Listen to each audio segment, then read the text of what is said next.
Venezuela. Overwhelming American military power, air, land, and sea, was used to launch a spectacular assault. And it was an assault like people have not seen since World War II.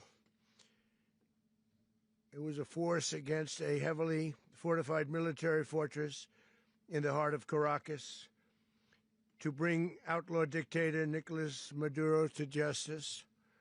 This was one of the most stunning, effective, and powerful displays of American military might and competence in American history. And if you think about it, we've done some other good ones, like the attack on Soleimani, the attack on al-Baghdadi, and the obliteration and decimation of the Iran nuclear sites just recently in an operation known as Midnight Hammer. All perfectly executed and done. No nation in the world could achieve what America achieved yesterday, or frankly, in just a short period of time. All Venezuelan military capacities were rendered powerless as the men and women of our military, working with U.S. law enforcement, successfully captured Maduro in the dead of night. It was dark. The lights of Caracas were largely turned off due to a certain expertise that we have. It was dark, and it was deadly. But captured along with his wife, Celia Flores, both of whom now face American justice. Maduro and Flores have been indicted in the Southern District of New York, it's Jay Clayton, for their campaign of deadly narco-terrorism against the United States and its citizens. I want to thank the men and women of our military who achieved such an extraordinary success overnight with breathtaking speed, power, precision, and competence. You rarely see anything like it. You've seen some raids in this country that didn't go so well. They were an embarrassment. If you look back to Afghanistan, or if you look back to the Jimmy Carter days, they were different days. We're a respected country again, like never before. These highly trained warriors, operating in collaboration with U.S. law enforcement, caught them in a very ready position. They were waiting for us. They knew we had many ships out in the sea, just sort of waiting. They knew we were coming. So they were in what's called a ready position. But they were completely overwhelmed and very quickly incapacitated. If you would have seen what I saw last night, you would have been very impressed. I'm not sure that you'll ever get to see it, but it was an incredible thing to see. Not a single American service member was killed, and not a single piece of American equipment was lost. We had many helicopters, many planes, many people involved in that fight. But think of that, not one piece of military equipment was lost, not one service member was, more importantly, killed. The United States military is the strongest and most fearsome military on the planet by far, with capabilities and skills our enemies can scarcely begin to imagine. We have the best equipment anywhere in the world. There's no equipment like what we have, and you see that even if you just look at the boats. You know, we've knocked out 97% of the drugs coming in by sea. 90%. Each boat kills on average, 25,000 people. We knocked out 97%. And those drugs mostly come from a place called Venezuela. We're going to run the country until such time as we can do a safe, proper, and judicious transition. So we don't want to be involved with having somebody else get in, and we have the same situation that we had for the last long period of years. So we are going to run the country until such time as we can do a safe, proper, and judicious transition, and it has to be judicious because that's what we're all about.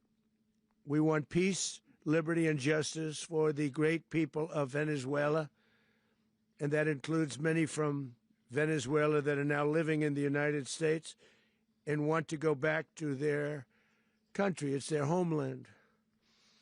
We can't take a chance that somebody else takes over Venezuela that doesn't have the good of the Venezuelan people in mind. We've had decades of that. We're not going to let that happen. We're there now, and what people don't understand, but they understand as I say this, we're there now, but we're going to stay until such time as the proper transition can take place. So we're going to stay until such time as we're going to run it, essentially, until such time as a proper transition can take place. As everyone knows, the oil business in Venezuela has been a bust, a total bust, for a long period of time. They were pumping almost nothing by comparison to what they could have been pumping and what could have taken place. We're going to have our very large United States oil companies, the biggest anywhere in the world, go in, spend billions of dollars, fix the badly broken infrastructure, the oil infrastructure, and start making money for the country. And we are ready to stage a second and much larger attack if we need to do so. So we were prepared to do a second wave if we needed to do so. We actually assumed that a second wave would be necessary, but now it's probably not. The first wave, if you'd like to call it that, the first attack was so successful, we probably don't have to do a second, but we're prepared to do a second wave, a much bigger wave, actually. This was pinpoint, but we have a much bigger wave that probably won't have to do. This partnership of Venezuela with the United States of America, a country that everybody wants to be involved with because of what we were able to do and accomplish, will make the people of Venezuela rich, independent, and safe. And it will also make the many, many people from Venezuela that are living in the United States extremely happy. They suffered. They suffered. So much was taken from them. They're not going to suffer anymore. The illegitimate dictator Maduro was the kingpin of a vast criminal network responsible for trafficking colossal amounts of deadly and illicit drugs into the United States. As alleged in the indictment, he personally oversaw the vicious cartel known as Cartel de las Solas, which flooded our nation with lethal poison, responsible for the deaths of countless Americans, the many, many Americans. Hundreds of thousands over the years of Americans died because of him. Maduro and his wife will soon face the full might of American justice and stand trial on American soil. Right now, they're on a ship they'll be heading to, ultimately, New York, and then a decision will be made, I assume, between New York and Miami or Florida. But we have people where the overwhelming evidence of their crimes will be presented in a court of law. And I've seen it. I've seen what we have. It's both horrible and breathtaking that something like this could have been allowed to take place. For many years after his term as president of Venezuela expired, Maduro remained in power and waged a ceaseless campaign of violence, terror, and subversion against the United States of America, threatening not only our people, but the stability of the entire region. And you all saw it. In addition to trafficking gigantic amounts of illegal drugs that inflicted untold suffering and human destruction all over the country, all over, in particular, the United States, Maduro sent savage and murderous gangs, including the bloodthirsty prison gang, Tren de Aragua, to terrorize American communities nationwide. And he did indeed. They were in Colorado. They took over apartment complexes. They cut the fingers off people if they called police. They were brutal, but they're not so brutal now. And I just have to congratulate our military, Pete and everybody, and our National Guard, because the job that they've done, whether it's in Washington, D.C., where we have a totally safe city, where it was one of the most unsafe cities anywhere in the world, frankly, and now we have no crime in Washington, D.C. We haven't had a killing. We had the terrorist attack a few weeks ago, a little bit of a different kind of a threat, but we haven't had a killing in a long period of time, 6-7 months. We used to have two, on average, 2 a week in Washington, our capital. We don't have that anymore. The restaurants are opening. Everyone's happy. They're going, they're walking their daughters, they're walking their children, their wives. They walk to restaurants. Restaurants are opening all over Washington, D.C.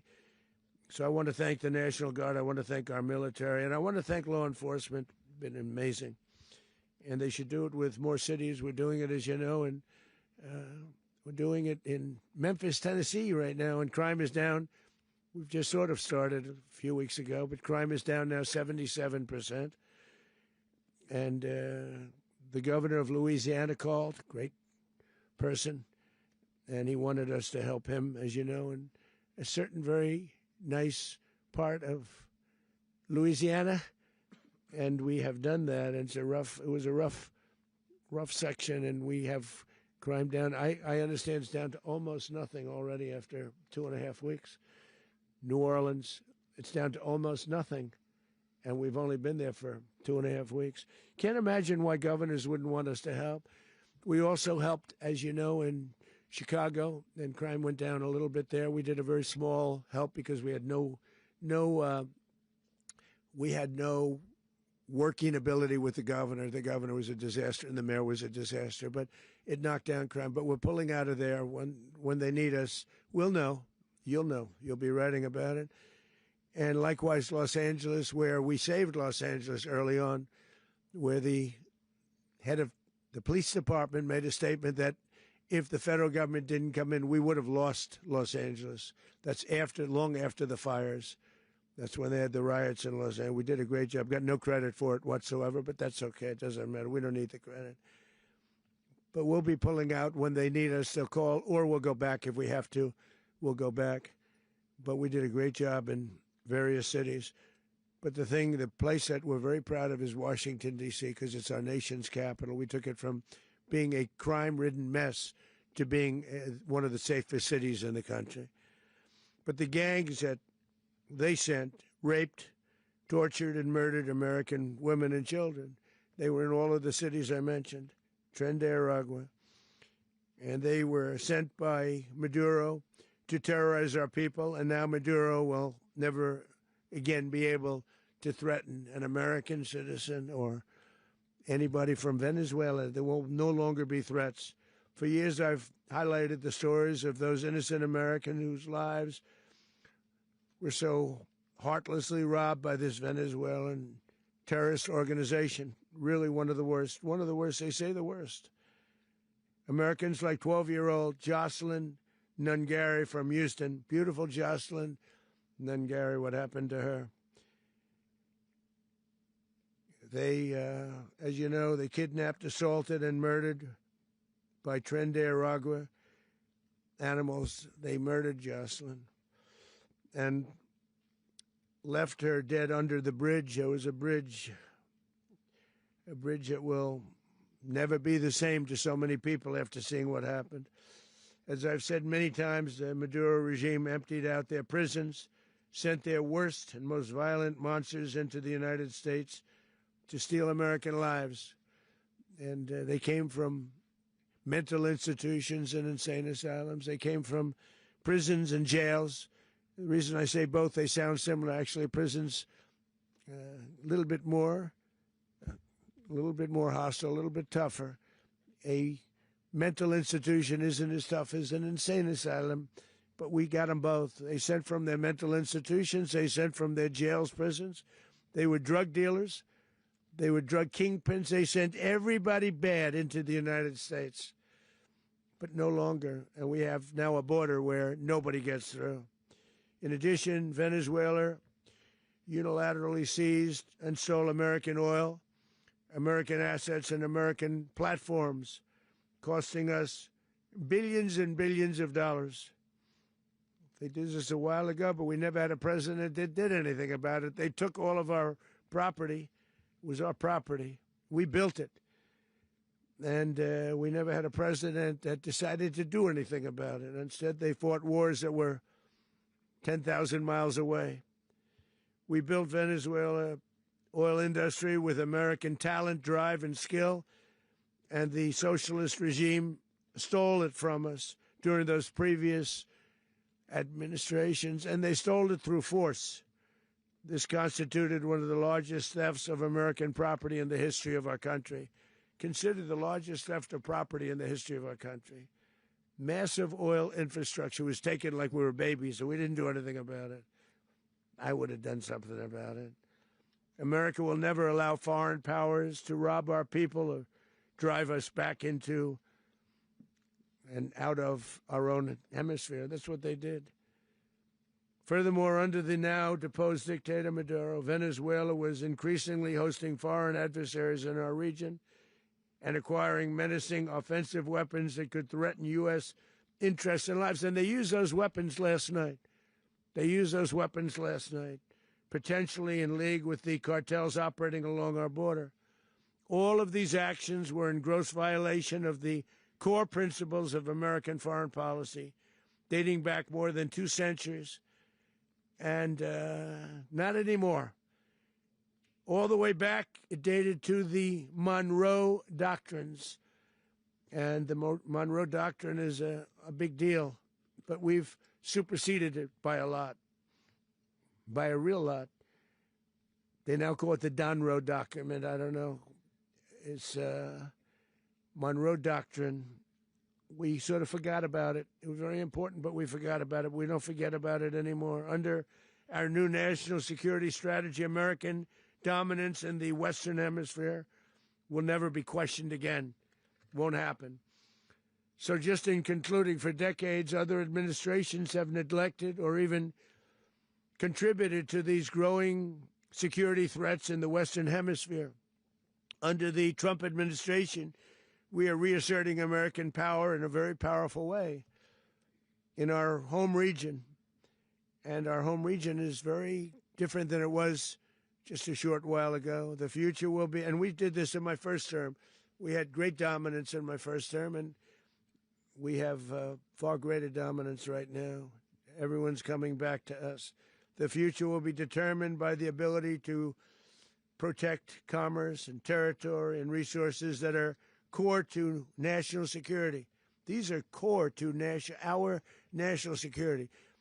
Just like tariffs are, they've made our country rich, and they've made our national security stronger than ever before. But these are the iron laws that have always determined global power. And we're going to keep it that way. We will secure our borders. We will stop the terrorists. We will crash the cartels, and we will defend our citizens against all threats, foreign and domestic.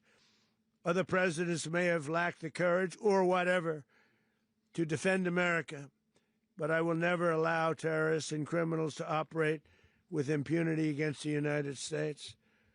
This extremely successful operation should serve as warning to anyone who would threaten American sovereignty or endanger American lives. Very importantly, the embargo on all Venezuelan oil remains in full effect.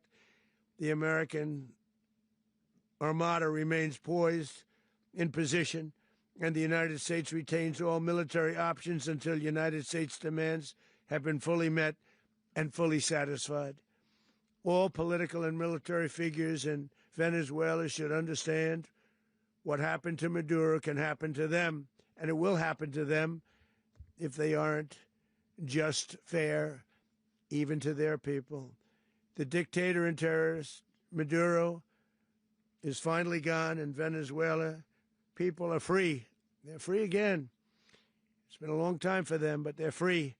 America is a safer nation this morning.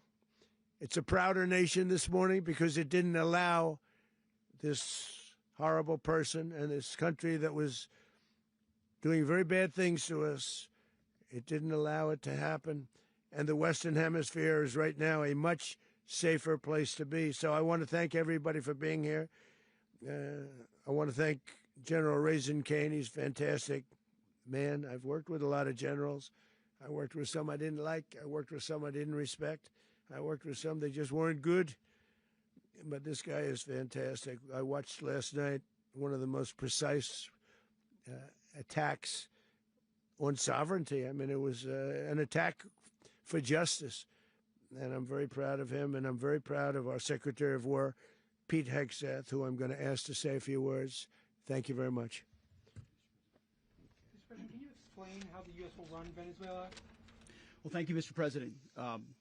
Finally, a commander-in-chief the world respects and the American people deserve. And as the President said, words can barely capture the bravery and the power and the precision of this historic operation. A massive joint military and law enforcement raid flawlessly executed by the greatest Americans our country has to offer. American warriors are second to none, the best in the world and the best of our country. What all of us witnessed last night was sheer guts and grit, gallantry, and glory of the American warrior. I'm simply humbled by such men. And I tip my hat to our chairman, Dan Kaine, and all those Americans who stood watch last night. Our warriors are the elite of America, and again, President Trump has your back. No other country on planet Earth, and it's not even close, could pull this kind of operation off. And no other president has ever shown this kind of leadership, courage, and resolve, the most powerful combination the world has ever seen. As the President said, our adversaries remain on notice. America can project our will anywhere, anytime. The coordination, the stealth, the lethality, the precision, the very long arm of American justice, all on full display in the middle of the night. Nicolas Maduro had his chance, just like Iran had their chance, until they didn't and until he didn't. He effed around, and he found out. President Trump is deadly serious about stopping the flow of gangs and violence to our country. Deadly serious about stopping the flow of drugs and poison to our people. Deadly serious about getting back the oil that was stolen from us. And deadly serious about reestablishing American deterrence and dominance in the Western Hemisphere. This is about the safety, security, freedom, and prosperity of the American people. This is America first. This is peace through strength. And the United States War Department is proud to help deliver it. Welcome to 2026. And under President Trump, America is back. I'd like to welcome now our chairman, Chairman Kaine, to give a few more details about the operation. Mr. Chairman. Thank you, Mr. Secretary. Thank you, Mr. President, and good morning. Last night, on the order of the President of the United States and in support of a request from the Department of Justice, as the President said, the United States military conducted an apprehension mission in Caracas, Venezuela, to bring to justice two indicted persons, Nicolas and Cecilia Maduro. This operation, known as Operation Absolute Resolve, was discreet, precise, and conducted during the darkest hours of January 2nd and was the culmination of months of planning and rehearsal, an operation that, frankly, only the United States military could undertake. What I'd like to do this morning is talk to you through some of the preparation and the details without compromising any of our tactics, techniques, and procedures. There is always a chance that we'll be tasked to do this type of mission again. Our interagency work began months ago and built on decades of experience of integrating complex air, ground, space, and maritime operations. While the past 2 decades have honed the skills of our special operations forces, this particular mission required every component of our joint force, with soldiers, sailors, airmen, Marines, and Guardians working in unison with our intelligence agency partners and law enforcement teammates in an unprecedented operation. We leveraged our unmatched intelligence capabilities and our years of experience in hunting terrorists, and we could not have done this mission without the incredible work by various intelligence agencies, including the CIA, NSA, and NGA. We watched, we waited, we prepared, we remained patient and professional. This mission was meticulously planned, drawing lessons from decades of missions over the last many years, many missions over these last many years. This was an audacious operation that only the United States could do. It required the utmost of precision and integration within our joint force. And the word integration does not explain the sheer complexity of such a mission. An extraction so precise it involved more than 150 aircraft launching across the Western Hemisphere in close coordination, all coming together in time and place to layer effects for a single purpose: to get an interdiction force into downtown Caracas while maintaining the element of tactical surprise. Failure of one component of this well-oiled machine would have endangered the entire mission, and failure is never an option for America's joint force. Those in the air over Caracas last night were willing to give their lives for those on the ground and in the helicopters. Let me talk a little bit about the preparation. After months of work by our intelligence teammates to find Maduro and understand how he moved, where he lived, where he traveled, what he ate, what he wore, what were his pets, in early December, our force was set pending a series of aligned events. Key was choosing the right day to minimize the potential for civilian harm and maximize the element of surprise, and minimize the harm to the indicted personnel so, as the President said, they could be brought to justice. And as the President said earlier today, weather in Venezuela is always a factor this time of the year. And over the weeks through Christmas and New Year's, the men and women of the United States military sat ready, patiently waiting for the right triggers to be met and the President to order us into action. Last night, the weather broke just enough, clearing a path that only the most skilled aviators in the world could maneuver through. Ocean, mountain, low cloud ceilings, but when tasked with a mission, this organization does not quit. At 10:46 p.m. Eastern Time last night, the President ordered the United States military to move forward with this mission. He said to us, and we appreciate it, Mr. President, good luck and Godspeed. And those words were transmitted to the entire joint force. Over the course of the night, aircraft began launching from 20 different bases on land and sea across the Western Hemisphere. In total, more than 150 aircraft, bombers, fighters, intelligence, reconnaissance, surveillance, rotary wing were in the air last night.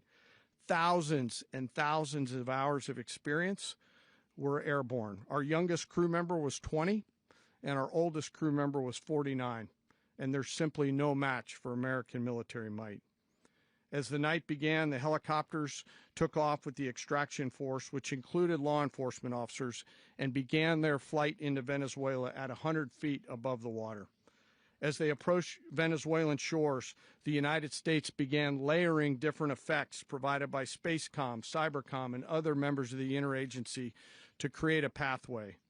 Overhead, those forces were protected by aircraft from the United States Marines, the United States Navy, the United States Air Force, and the Air National Guard.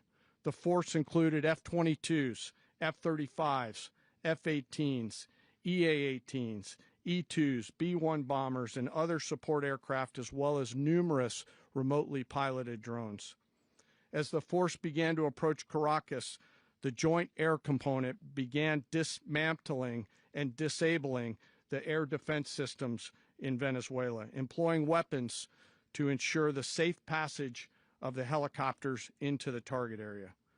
The goal of our air component was, and always will be to protect the helicopters and the ground force and get them to the target and get them home.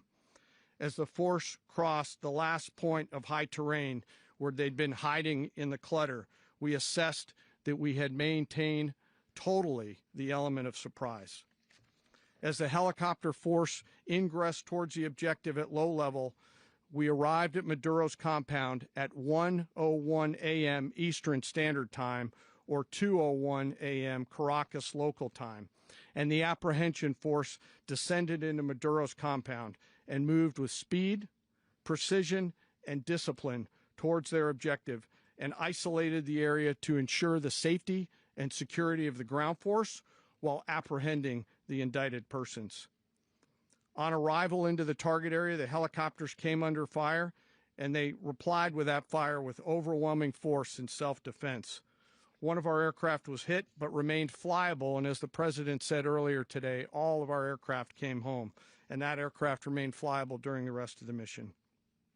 As the operation unfolded at the compound, our air and ground intelligence teams provided real-time updates to the ground force, ensuring those forces could safely navigate the complex environment without unnecessary risk. The force remained protected by overhead tactical aviation.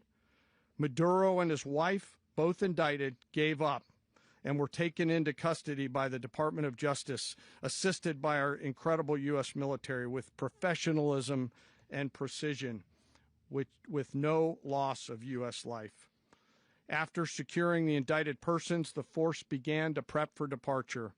Helicopters were called in to exfiltrate the extraction force, while fighter aircraft and remotely piloted aircraft provided overhead coverage and suppressive fire. There were multiple self-defense engagements as the force began to withdraw out of Venezuela. The force successfully exfiltrated and returned to their afloat launch bases, and the force was over the water at 3:29 a.m. Eastern Standard Time with indicted persons on board. And both Maduro and his wife were embarked aboard the USS Iwo Jima. In closing, what we've witnessed today is a powerful demonstration of America's joint force. We think, we develop, we train, we rehearse, we debrief, we rehearse again and again, not to get it right, but to ensure that we cannot get it wrong. Our jobs are to integrate combat power so when the order comes, we can deliver overwhelming force at the time and the place of our choosing against any foe anywhere in the world. I am immensely proud today of our joint force and filled with gratitude to represent them here today. There is simply no mission too difficult for these incredible professionals and the families that stand by them and support them. As we stand here this morning, our forces remain in the region at a high state of readiness, prepared to project power, defend themselves, and our interests in the region. This operation is a testament to the dedication and unwavering commitment to justice and our resolve to hold accountable those who threaten peace and stability. In closing, I want to express my heartfelt gratitude to the brave men and women who executed this mission. Their courage and tireless commitment to our nation are what makes us strong. Thank you, Mr. Secretary, and thank you, Mr. President. Well, I don't have much to add to what you've heard now, other than the following points. Nicolas Maduro was indicted in 2020 in the United States. He is not the legitimate president of Venezuela. That's not just us saying it. The first Trump administration, the Biden administration, the second Trump administration, none of those three recognized him. He's not recognized by the European Union and multiple countries around the world. He is a fugitive of American justice with a $50 million reward, which I guess we saved $50 million. And make sure. Yeah, exactly. But don't let anybody claim it. Nobody deserves it but us. But I want to be clear about one thing. Nicolas Maduro had multiple opportunities to avoid this. He was provided multiple very, very, very generous offers and chose instead to act like a wild man, chose instead to play around. And the result is what we saw tonight. The other message here is the following. You have a guy, like many people around the world, they like to play games. You have a guy who decides he's going to invite Iran into his country, is going to, do the confiscation of American oil companies, is going to flood our country with gang members, is going to take Americans prisoner and try to hold them for hostage and trade them like he was able to do with the Biden administration. Basically likes to play games all this time and thinks nothing's going to happen. And I hope what people now understand is that we have a president. The 47th president of the United States is not a game player. When he tells you that he's going to do something, when tells you he's going to address a problem, he means it. He actions it. I can tell you, I've watched this process now for 14, 15 years, been around it. Everybody talks. I'm going to do this. I'm going to do that. When I get there, we're going to do this. We're going to take. This is a president of action. Like, I don't understand yet how they haven't figured this out. And now, if you don't know, now you know. Because this is the way it's going to play out. And I think people need to understand that this is not a president that just talks and does letters and press conferences. And, if he says he's serious about something, he means it. And this is something that was a direct threat to the national interest of the United States, and the president addressed it. There's a president of peace, by the way. I told you what I just said earlier. This guy had multiple opportunities to find his way somewhere else and figure out another. He could have been living somewhere else right now very happy, but instead he wanted to play big boy. And so now, he's got other sets of problems on his hands. And but I think the message here should be for the world. Look, the president doesn't go out looking for people to pick fights with. He's not generally wants to get along with everybody. We'll talk and meet with anybody, but don't play games. Don't play games with this president's in office, because it's not going to turn out well. And so I hope that I guess that lesson was learned last night, and we hope it'll be instructive moving forward. Is that a message for Cuba? Mr. President. Mr. President. Mr. President. Mr. President. You said that the U.S. is going to run Venezuela. So who's in power right now? Well, we're going to be running it with a group, and we're going to make sure it's run properly. We're going to rebuild the oil infrastructure, which will cost billions of dollars. It'll be paid for by the oil companies directly. They will be reimbursed for what they're doing, but that's going to be paid. And we're going to get the oil flowing the way it should be. As you know, it was just a minor flow. It was actually a minor flow for what they have. But we're going to run it properly, and we're going to make sure the people of Venezuela are taken care of. We're going to make sure the people that were forced out of Venezuela by this thug are also taken care of. Mr. President, does the U.S. running the country mean that U.S. troops will be on the ground? How will that work? Well, they always say boots on the ground. So we're not afraid of boots on the ground if we have to have. We had boots on the ground last night at a very high level, actually. We're not afraid of it. We don't mind saying it. But we're going to make sure that that country is run properly. We're not doing this in vain. This is a very dangerous attack. This is an attack that could have gone very, very badly. Could have gone very badly.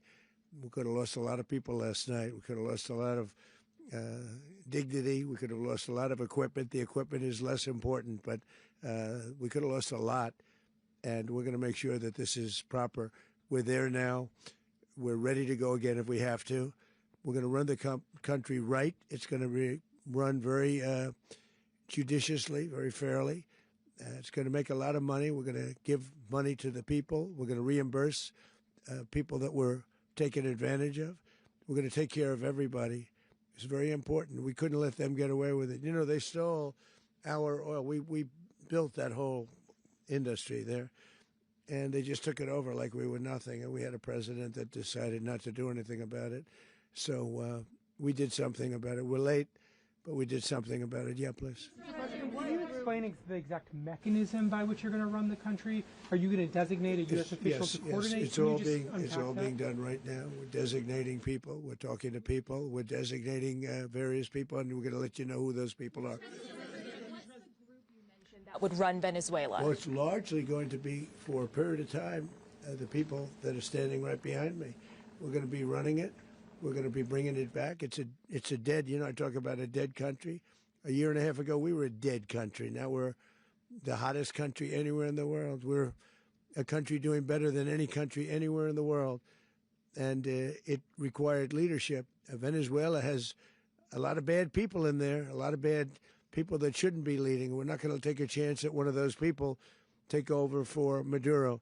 So you can look at, and others, we have fantastic people, including people in the military. So we're going to have a group of people running it until such time as it can be put back on track, make a lot of money for the people, and give people a great way of life, and also reimbursement for people in our country that were forced out of Venezuela. Rubio would be. You said earlier today that you weren't going to back Machado to come back and be the opposition leader in your Fox and Friends interview. And then you also mentioned the vice president of Venezuela. Are you going to work with the vice president of Venezuela, or how do you foresee the relationship going? I understand she was just sworn in, but she was, as you know, picked by Maduro. So Marco's working on that directly. He just had a conversation with her, and she's essentially willing to do what we think is necessary to make Venezuela great again. Very simple. Mr. President, Colombian President Gustavo Petro, a couple weeks ago, you said he's got to watch his ass. And today he said he's not concerned about anything happening to him in the aftermath of this operation. So just what your message is about that. Well, he has cocaine mills. He has factories where he makes cocaine. And, yeah, I think I stick by my first statement. He's making cocaine. They're sending it into the United States. So he does have to watch his ass. Mr. President, did you notify any members of Congress in advance? Marco, do you want to talk about that? Because you were involved in it. Sure. We call members of Congress immediately after. This was not the kind of mission that you can do congressional notification on. It was a trigger-based mission in which conditions had to be met night after night. We watched and monitored that for a number of days. So it's just simply not the kind of mission you can call people and say, hey, we may do this at some point in the next 15 days.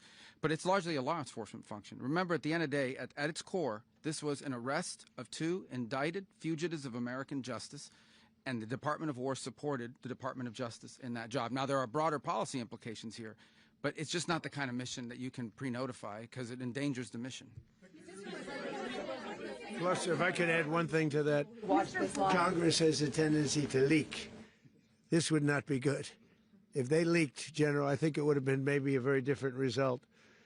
But I have to say, they knew we were coming at some point, We had a lot of ships out there. They sort of knew we were coming.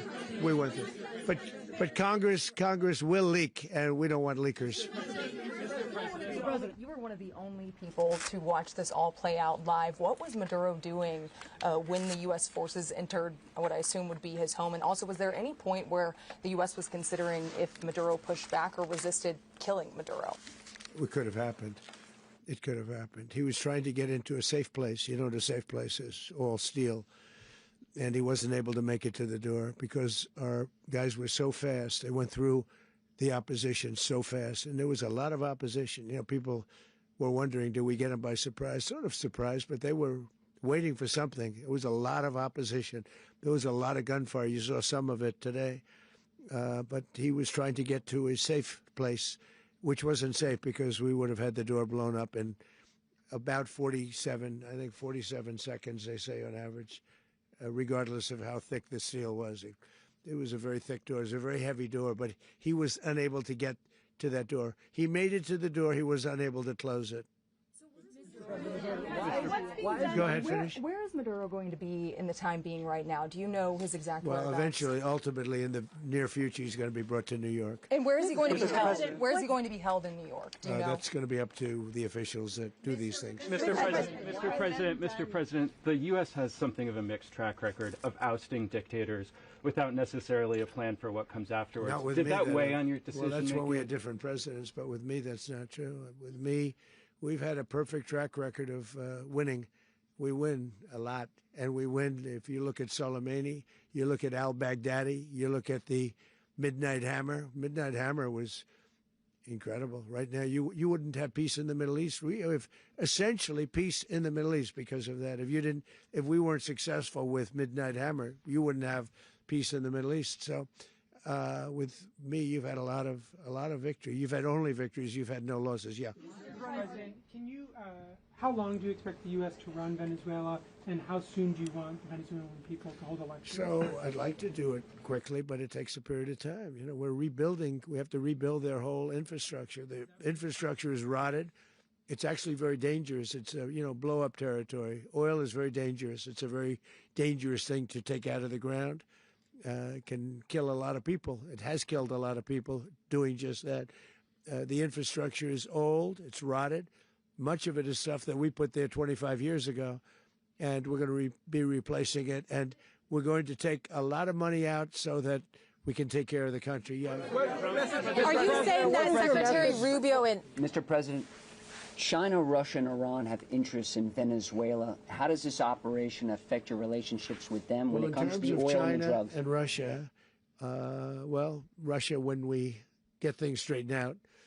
But in terms of other countries that want oil, we're in the oil business. We're going to sell it to them. We're not going to say we're not going to give it to them. In other words, we'll be selling oil probably in much larger doses because they couldn't produce very much because their infrastructure was so bad. So we'll be selling large amounts of oil to other countries, many of whom are using it now, but I would say many more will come.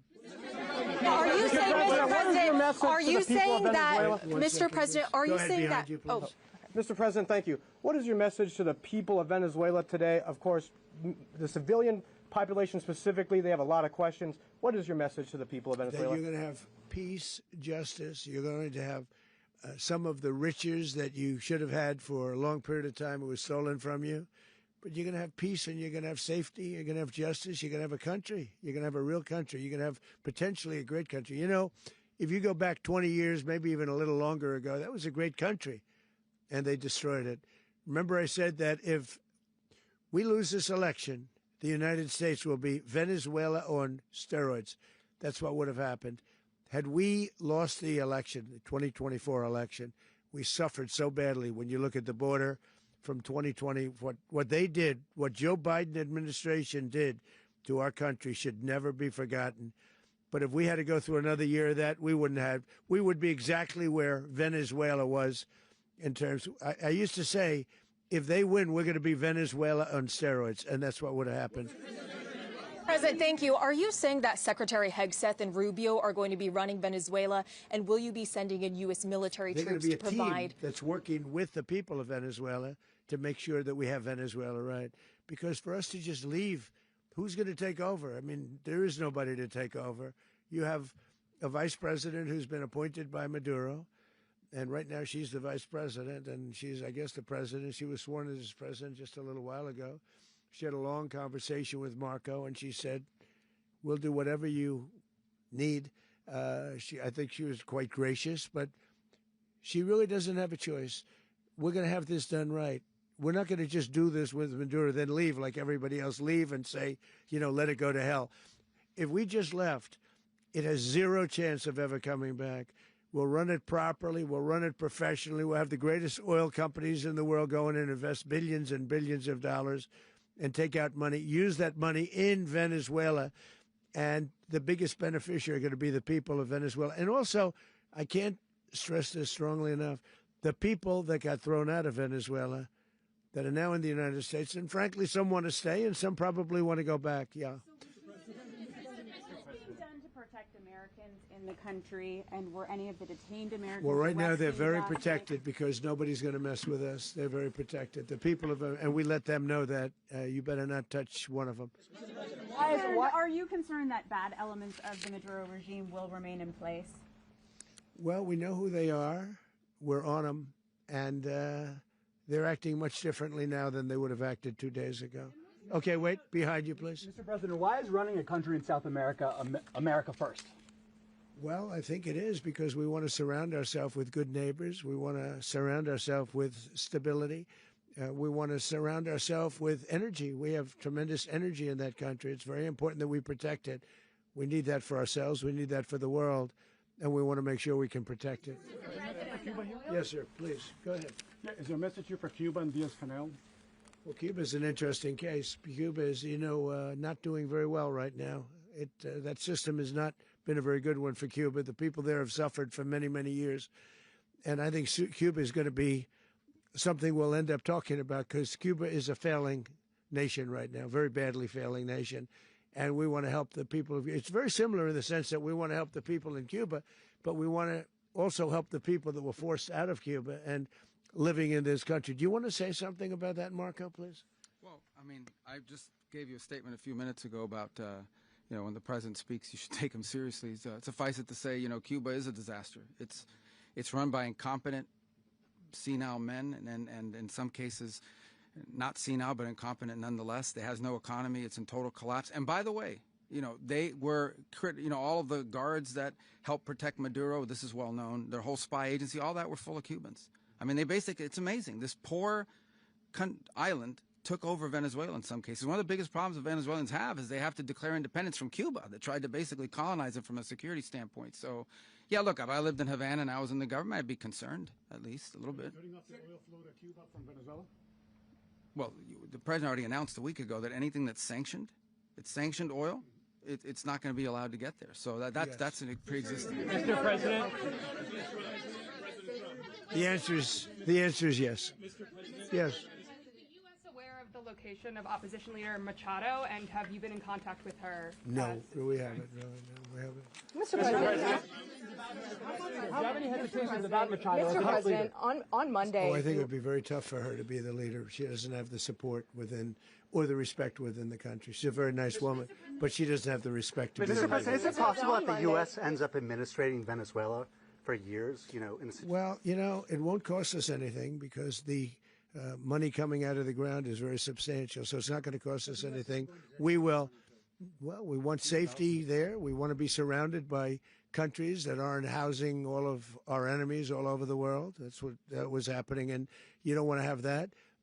But we're going to be rebuilding, and we're not spending money. The oil companies are going to go in. They're going to spend money. We're going to take back the oil that, frankly, we should have taken back a long time ago. A lot of money is coming out of the ground. We're going to get reimbursed for all of that. We're going to get reimbursed for everything that we spend. So it's going to be a very important. This is a very big evening that took place last night. We have to be surrounded by safe, secure countries, and we also have to have energy. Very important. We have to have energy that's real energy, not where they're getting 4% and 5% of the energy out of the ground. You take a look. It was such a disaster. So what's going to happen with Venezuela, I think, over the next period of a year is going to be a great thing, and the people of Venezuela will be the biggest beneficiaries. Mr. President. Going to send in the U.S. military. Mr. President, thank you. What did you last speak to Maduro about when you spoke? And is the U.S. Well, I don't want to get at war into with the Venezuela? conversations, but I did have conversations with him, and I said, you got to surrender. And I actually thought he was pretty close to doing so, but now he wished he did, yeah. You said that Maduro is responsible for drug trafficking. You recently pardoned the former president of Honduras, who was convicted of many drug trafficking. Can you explain how these two situations are different? And would you ever pardon Maduro? I endorsed, as you know, the winning president, the man who won in Honduras. I endorsed the man who won in Chile. I endorsed the man who won in Argentina. And we are doing very well with that whole group. What the man that I pardoned was, if you could equate it to us, he was treated like the Biden administration treated a man named Trump. That didn't work out too well for them. This was a man who was persecuted very unfairly. He was the head of the country. He was persecuted very unfairly. And there are a number of them. And we felt that it was a very unfair situation that happened to him. He's also a party member of the man who won. So obviously the people liked what I did. And one of the reasons that was done is because of the fact that the party in power felt very strongly that that man was treated very badly. I studied it very quickly, and then I studied it in great detail. I went to a lot of the people standing behind me, and they felt that that man was persecuted and treated very badly. That's why I gave him a pardon. You referenced boots on the ground earlier. Can you just sort of button this up? Do you envision the U.S. military having a presence in Venezuela as the U.S. runs that country? No, we're going to have a presence in Venezuela as it pertains to oil, because we have to have, we're sending our expertise in. So you may need something, not very much. But no, we're going to be taking out a tremendous amount of wealth out of the ground. And that wealth is going to the people of Venezuela and people from outside of Venezuela that used to be in Venezuela. And it goes also to the United States of America in the form of reimbursement for the damages caused us by that country. So I want to thank you all very much. Thank you. Do you have one? Yes, please. You were so nice before. I'm going to give you the final question. Go ahead. You, Mr. Unless President. it's a bad question, in which case I'll go one word. It's about who? It's about Putin, if you want. About Putin? Well, that's always nice to talk about Putin. You had a phone call with him on Monday. Did he talk at all about Maduro? Did y'all talk about this? No, we didn't. We never spoke about Maduro. Are you mad at him right now? I mean, there's this I'm not thrilled with Putin. I'm not thrilled with Putin. He's killing too many people. I thought that would be so. I settled 8 1/4 war. You know what the 1 quarter was? Thailand and Cambodia. I did it again.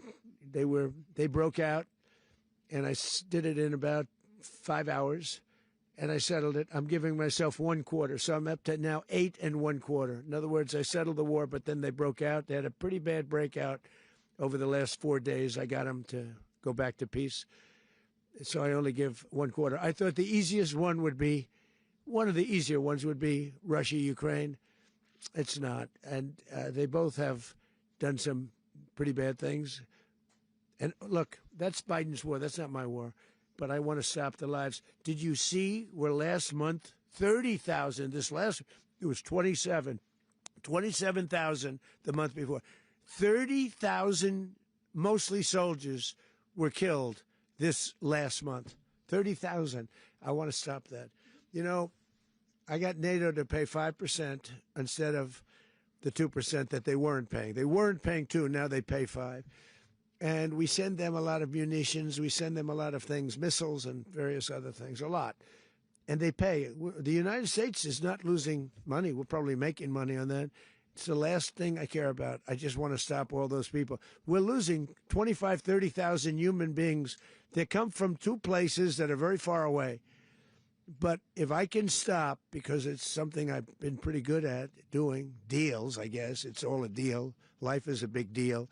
But if I can stop that war and stop 30,000 young people, in addition to the fact that people are being killed in Kiev, people are being killed in other cities throughout, a much smaller number, but they're being killed, viciously killed. So I'm not happy about it. I thought that would be something that would get solved. We have Mr. Witkoff here. I think that we're making progress, but that's a war that should have never happened. If I were president, it would have never happened. Putin says it. Everybody says it. If I were president, that would have never happened. But I inherited that war. That was Joe Biden, Zelensky, and Putin. I came into the situation, and it's a mess. And I will say this. I watched an operation last night that was so precise, that was so brilliant. I mean, it was incredible. If we had our people, like this general and our people involved, that war would not have gone on very long, that I can tell you. That war, to use an old term, that war has become a bloodbath, and we want it to get stopped. Thank you very much. Are you concerned a rogue Venezuelan general can take over the country? Can you talk about your conversation with the Vice President?